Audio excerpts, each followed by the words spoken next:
എൻ്റെ self love and self കെയറിൻ്റെ ഭാഗമായി ഞാൻ വീണ്ടും എത്തിയിരിക്കുകയാണ് സ്കിൻ ലാബിലേക്ക്. അവിടെ ഞാൻ ഡോക്ടർ ഉമ്മേനെ കൺസൾട്ട് ചെയ്തു. നിഷ ഇവിടെ വന്നപ്പോഴേക്കും മീൻസ് ഭയങ്കരമായിട്ട് ഹെക്ടിക് ആയിട്ടുള്ള ഒരു ഷെഡ്യൂളായിരുന്നു. ഭയങ്കരമായിട്ട് മേക്കപ്പ് ചെയ്തിട്ട് നല്ല ടാൻഡും ആയിരുന്നു, കുറേ പിഗ്മെൻറ്റേഷനും ഉണ്ടായിരുന്നു.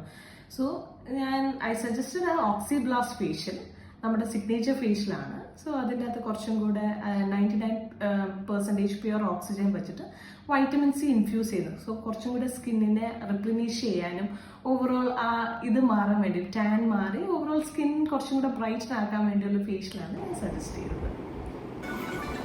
ഇപ്പം എങ്ങനെയുണ്ട്? Am I looking good? I feel very confident. പിന്നെ ഒരു കോഫിയൊക്കെ കഴിച്ചു. Doctor, one more question. അപ്പോൾ ഏതായാലും ഇന്ന് ഞാൻ ഈ ഫേഷ്യലൊക്കെ ചെയ്ത് അത്യാവശ്യം ഒരു കോൺഫിഡൻസ് ഒക്കെ വന്നു. അപ്പോൾ ഇനി ഇത് ഞാൻ മെയിൻറ്റെയിൻ ചെയ്യാൻ വേണ്ടിയിട്ട് വാട്ട്ഷുഡായിട്ട് ഓക്കെ, കൂടുതലും ഞാൻ ഹെക്ടിക് ആയിട്ട് ഞാനൊന്നും പറയുന്നില്ല. It's just that moisturise sunscreen അത് കമ്പൽസറി. ഒരു ഭയങ്കരമായിട്ടുള്ള ഒരു മൈൽഡ് ആയിട്ടുള്ള ഒരു ഫേസ് വാഷ് ചെയ്യുക. അത് കഴിഞ്ഞിട്ട് ഒരു മോയ്സ്ചറൈസർ, സൺസ്ക്രീൻ അതൊരിക്കലും സ്കിപ്പ് ചെയ്യരുത്. Thank you skin lab.